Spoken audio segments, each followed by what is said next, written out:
Hey hey hey, only good people to subscribe this channel by Melanus. Salam sejahtera untuk kalian semua. Assalamualaikum warahmatullahi wabarakatuh.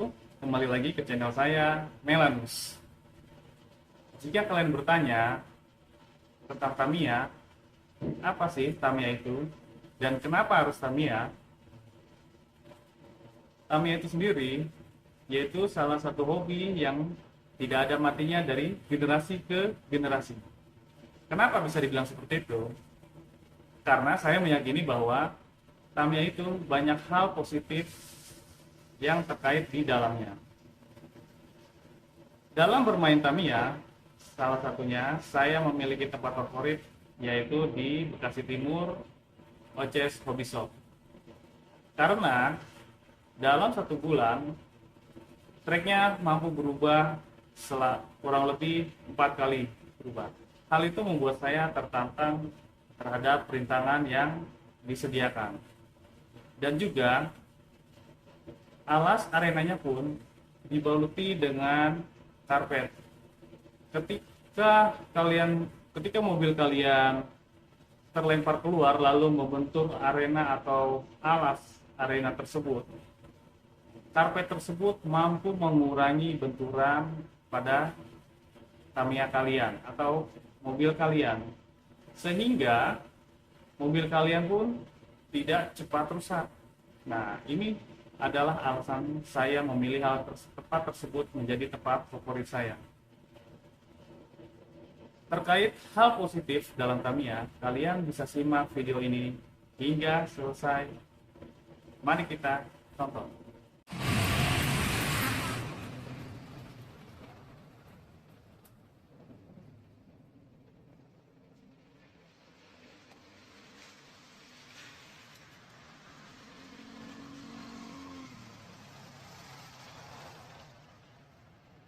Malam ini kita jalan ke Oces, bro.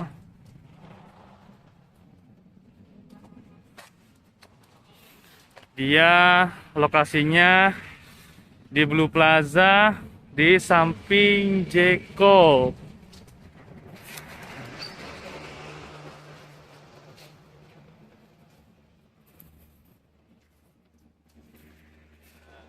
Hati kalau sini dalam melewati tangga.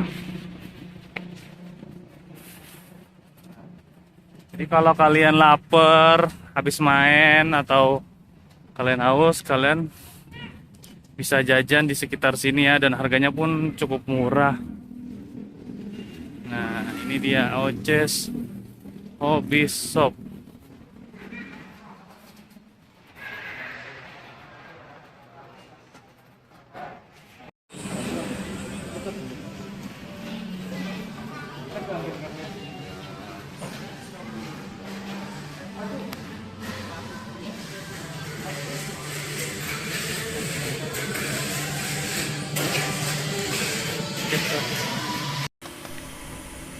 Baiklah, assalamualaikum warahmatullahi wabarakatuh. Kami akan membahas plus minus dari Mini 4WD dengan yang sudah jam terbangnya tinggi. Jam terbang tinggi galak masih banyak loh ini. Enggak. Tuh, Maaf Abdul. apa? Jadi gini, Maaf Abdul. Eh sharing perkembangan zaman nih. Dari yang saya tahu, dari saya lagi kecil sampai gede. Ya, thank you ya Om. Ya, sip. Oke. Nah, Kayaknya Mini 4WD itu nggak ada matinya. ya. Nah, saya mau nanya nih, Mang. Nah, Kalau dari sudut pandang Mang Abdu, kira-kira apa sih yang bikin Mini 4WD ini masih dimainkan di berbagai usia? kenapa Mini 4WD masih dimainkan oleh berbagai macam usia dan generasi? Ya, Pertama pasti dari namanya sosial media. Pemberitaan Mini 4WD itu kan kemarin sempat booming pada saat pandemi kan, 2 tahun. ya, Itu booming karena pandemi dan juga kan karena orang tidak ada kegiatan. Pada saat pandemi mungkin mereka ingin mengenang masa lalu, mereka nonton namanya animenya, film kartunnya Mini 4WD Let's Go, jadi mengenang masa lalu, makanya dia main lagi gitu loh. Makanya Mini 4WD masih bisa berkembang gitu kan. Tapi pada dasarnya kalau Mini 4WD ini kenapa orang-orang masih main Mini 4WD itu mengenang masa kecilnya mereka. Oh, jadi poinnya mengenang masa kecilnya mengenang mereka masa ya. kecilnya mereka. Gitu loh. Kebanyakan sih seperti itu yang saya temukan itu seperti itu. Mengenang masa kecil. Dan juga yang separuhnya lagi karena ya berita-berita dari YouTube, YouTuber ya. Terima kasih juga pada YouTuber yang mengangkat Mini 4WD kembali supaya jadi Mini 4WD itu menjadi berkembang kembali gitu loh kan. Nah, ya seperti itulah. Nah, Nah, jadi intinya dari YouTuber salah satunya dan juga untuk mengenang dari film yang telah ada.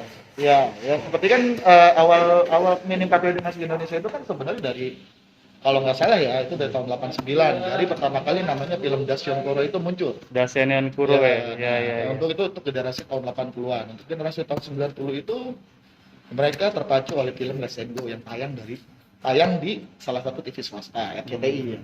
Ya. Nah, itu. Salah satunya ikoniknya Magnum Saber dan Sonic Saber. Nah, itu yang paling dikenang lah sama orang-orang soal seri Saber. Termasuk saya juga koleksi. Iya. Nah, terus yang kedua nih, Mang Abdu, kira-kira kelas-kelas apa saja sih yang ada di Mini 4WD ini? Kelas-kelas apa saja yang ada di Mini 4WD itu khususnya di Indonesia ya? Ya, betul. Khususnya di Indonesia itu banyak. Untuk sekarang sendiri itu kelasnya banyak kayak mungkin kalau yang dari dulu itu kelas masih ada itu adalah sloop. Sloop itu sekarang sudah berkembang. Tadinya itu sebenarnya sloop rem. Sloop rem menjadi sloop yang sekarang. Sloop yang sekarang itu dia lompat lebih jauh. Ya. Kedua itu speed. Speed itu memang benar-benar yang namanya mengadu kecepatan. Treknya panjang. Ya kan, treknya panjang itu kitaran paling sedikit 100 keping lah. Ya kan. Ketiga itu ada STB. Standar box. STB pun terbagi dengan berbagai macam jenis regulasi. Sekarang itu ada yang namanya STS dulu dari dulu dan sekarang itu ada namanya STB murni, STB rookie, STB Pro, ya kan, terus muncul lagi TOB plus plus, terus ada STBO, ada STB Bro yang sekarang di regulasi itu dibuat oleh anak-anak Brother Tamiya dari Brother Tamiya dan juga ada basic crossbox yang baru. Nah, kalau mau ngeliat regulasi itu bisa lihat di sosial media. Itu sosial media Facebook, Instagram itu sudah ada yang posting. Regulasi itu STB, itu untuk STB ya kan. Terus ada yang namanya lagi set damper. Set damper itu, set damper. Terus ada juga set damper itu dia semua spare part harus original. Oh, set damper harus untuk full lah. Untuk set damper itu semua full original. Nah, ada set damper itu ada yang namanya damper class. Damper class itu mesin bebas dan boleh memakai yang namanya part replika. Gitu kan. Terus ada yang namanya tune series, tune class. Nah, tune class itu juga sama. Dia boleh memakai part replika yang mirip dengan original, tapi mesinnya tune series. Kalau damper style itu mesin bebas. Dia dari seri tune sampai dengan seri dash. Damper style. Nah, terus ada lagi namanya damper all brand. Nah, itu all brand bisa baca lagi lah nanti kalau lebih jelasnya cari aja regulasinya di sosial media. Nah, ada namanya Standar Max Pro. Standar Max Pro itu kalau nggak salah pertama kali diadakan itu adalah di Geraha Tamiya. Mr. Jegong mencetuskan pertama kali regulasi itu, ya kan? Saya sih agak kurang paham regulasinya, karena banyak ya regulasinya. Dia kalau nggak salah untuk masalah stick itu semua harus ori dan maksimum boleh menggunakan part HG, karbon. Maksimumnya itu. Maksimumnya. Dan ada juga Bimax. Bimax juga sama, itu mesin bebas, basic apa? Yang tadi apa sih yang itu? Nah, Bimax itu sama. Maksimum HG part karbon untuk stick dan mesin boleh dari seri tune sampai dengan seri dash. Jadi hampir sama kayak damper Standar class ya? sama kayak Standar Max Pro. Bedanya pada Plus itu Standar Max Pro dan Bimax itu semua harus original. Yang saya tahu gitu loh. Terus sama satu lagi ada kelas yang namanya ini sekaligus untuk olahraga.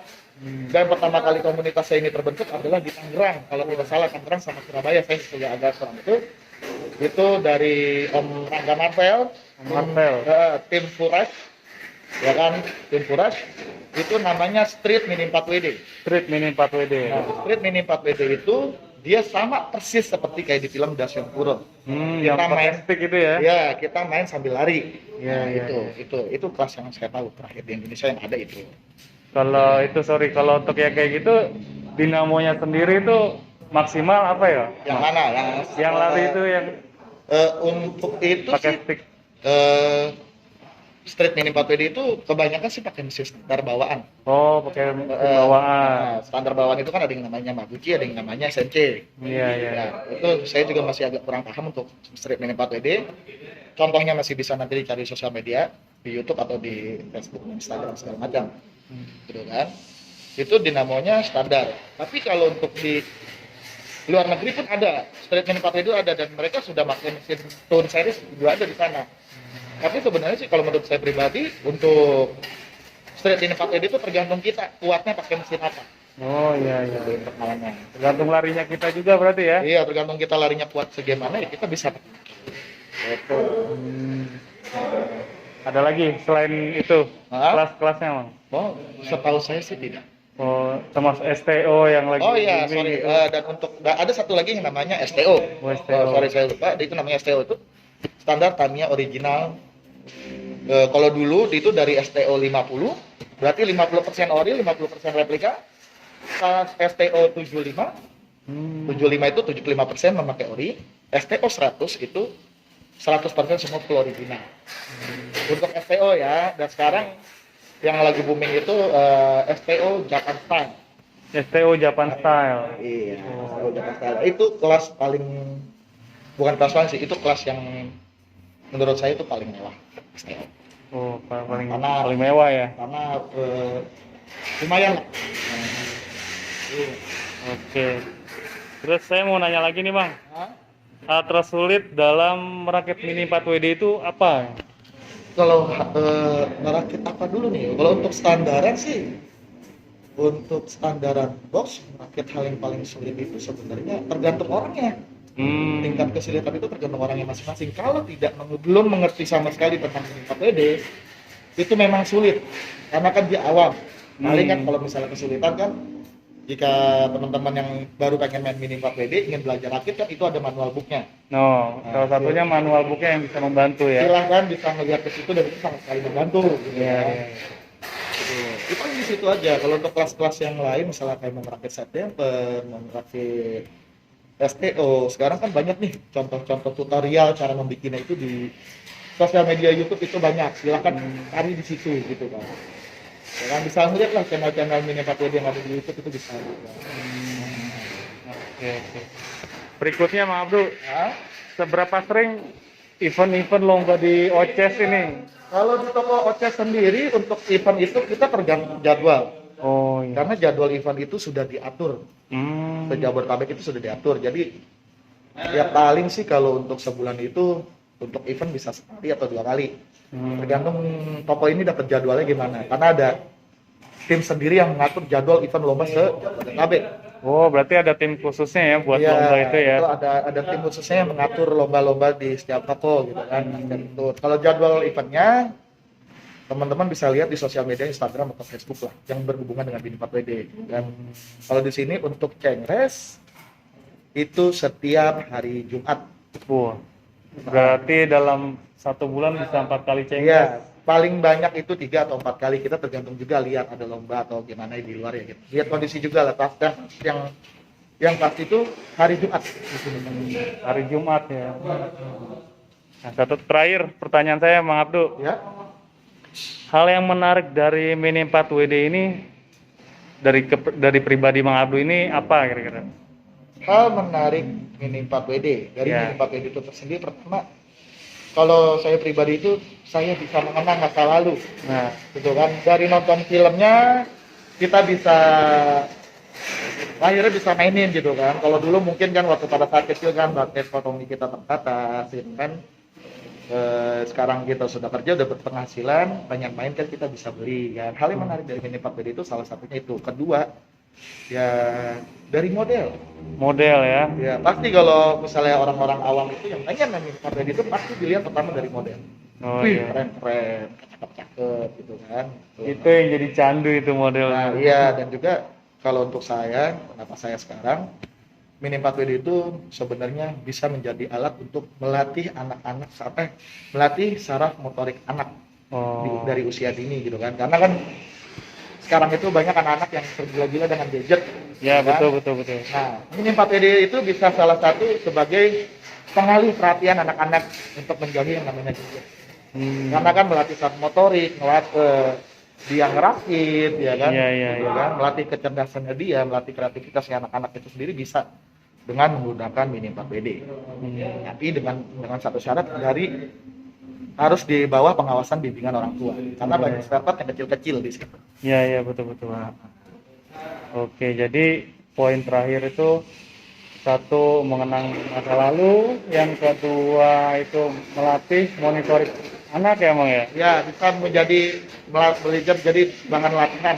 Ya, untuk menghindari gadget yang dari teknologi sekarang ini seiring perkembangan zaman ya, jadi apa-apa serba mobile, dan kita harus menyampingkan juga apa efek negatifnya dari keseringan megang gadget. Iya. Jadi salah satunya adalah dengan cara mengenalkan Mini 4WD kepada anak. Nah, ya. Dan saya pribadi pun juga sangat setuju dengan pendapat Mang Abdul terkait hal tersebut. Jadi ya melatih juga sih, monitoring juga. Itu bagus sih, mengurangi gadget, terutama bagi kalian yang punya anak kecil. Maka saran saya baiknya kurang-kuranginlah main gadget. Banyak berinteraksi dan sosialisasi di dunia luar. Oke, demikian dari saya, kurang lebihnya saya mohon maaf. Salam satu track. Terima kasih, Mas. Oke, sip.